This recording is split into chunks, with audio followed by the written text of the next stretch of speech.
Assalamualaikum warahmatullahi wabarakatuh. Saya Maulid Jafriana dengan NIM A321248087. Saya dari kelas C, Prodi Pendidikan Pancasila dan Ilmu Pengetahuan, Fakultas Keguruan dan Ilmu Pendidikan. Baik, saya di sini sedikit menjelaskan mengenai materi pada mata kuliah hukum pidana. Baik, yang pertama kita akan membahas perbuatan manusia. Nah, pada perbuatan manusia, dasar terjadinya itu tindak pidana. Nah, yaitu perbuatan manusia itu sendiri.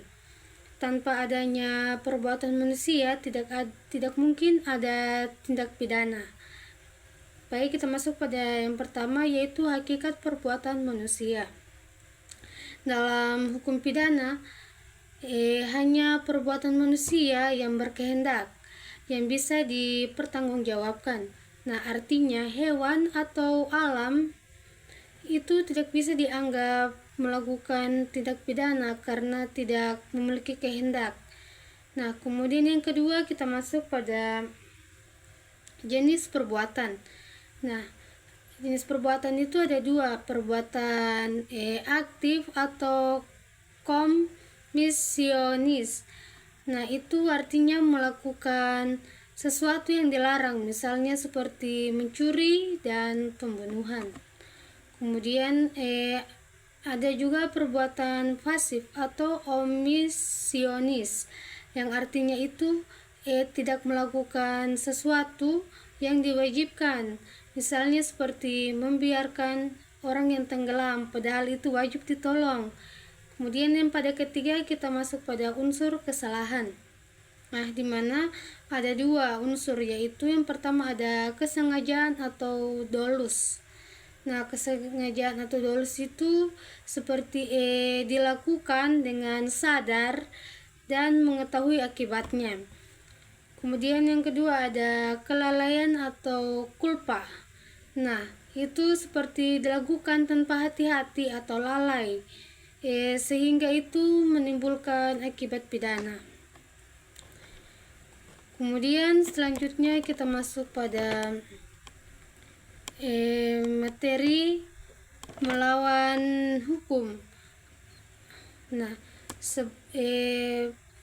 baik, saya di sini menjelaskan ada unsur penting dari setiap tindak pidana, yaitu bahwa perbuatan tersebut harus melawan hukum. Pertama kita masuk pada pengertian. Melawan hukum berarti perbuatan itu bertentangan dengan pemikiran, bertentangan dengan peraturan perundang-undangan atau formil, dan atau bertentangan dengan nilai-nilai keadilan dan norma masyarakat, itu material. Nah, kemudian yang kedua kita masuk pada melawan hukum formil. Nah, didasarkan hanya pada hukum tertulis atau KUHP atau undang-undang, itu dasarnya hanya pada hukum tertulis KUHP atau undang-undang. Nah, contohnya seperti mencuri. Mencuri itu melawan hukum karena melanggar pasal 362 KUP.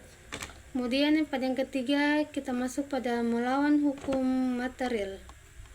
Nah, pada melawan hukum material itu melawan rasa keadilan meski tidak diatur secara tegas. Nah, contohnya seperti menyalahgunakan jabatan untuk kepentingan pribadi walaupun itu belum ada aturan khusus.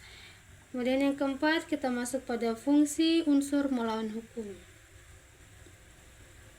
Nah, pada fungsi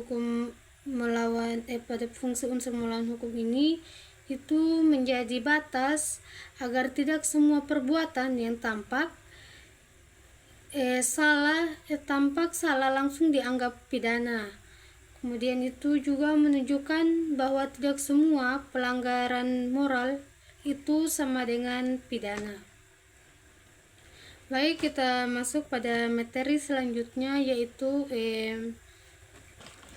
sifat dapat dihukum, dan dasar peniadaan pidana. Nah, pada materi itu membahas apakah pelaku dapat dipidana atau tidak meskipun ia melakukan perbuatan pidana. Nah, fokusnya adalah pada pertanggungjawaban pidana. Yang pertama, pada sifat dapat dihukum.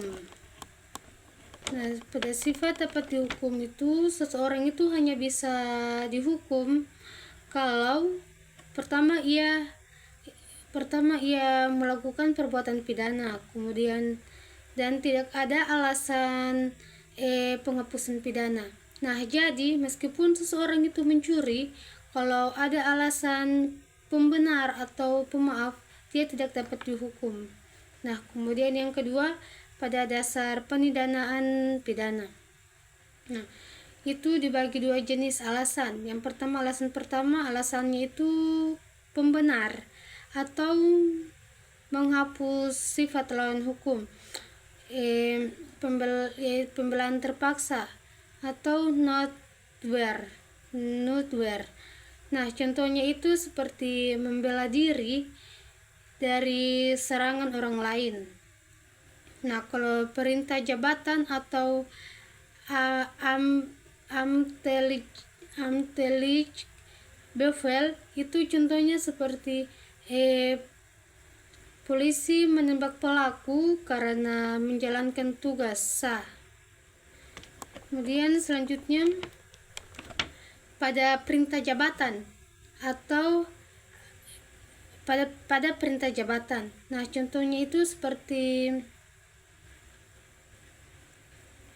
tadi itu contohnya seperti polisi menembak pelaku karena menjalankan tugas yang sah.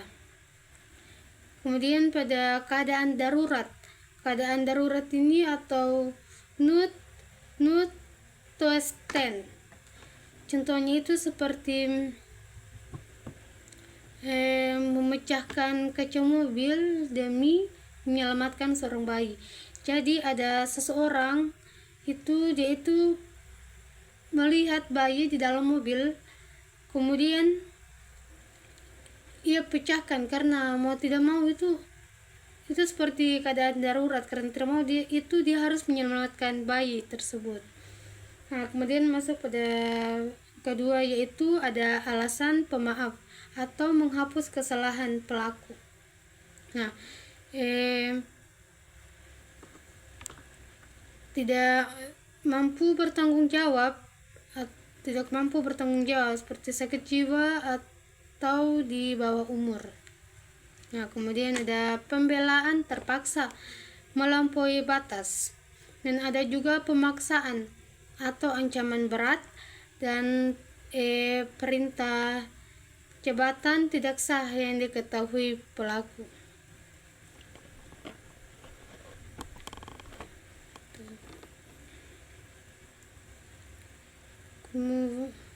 Kemudian pada pokok pembahasan inti hubungan. Nah, yang pertama tadi itu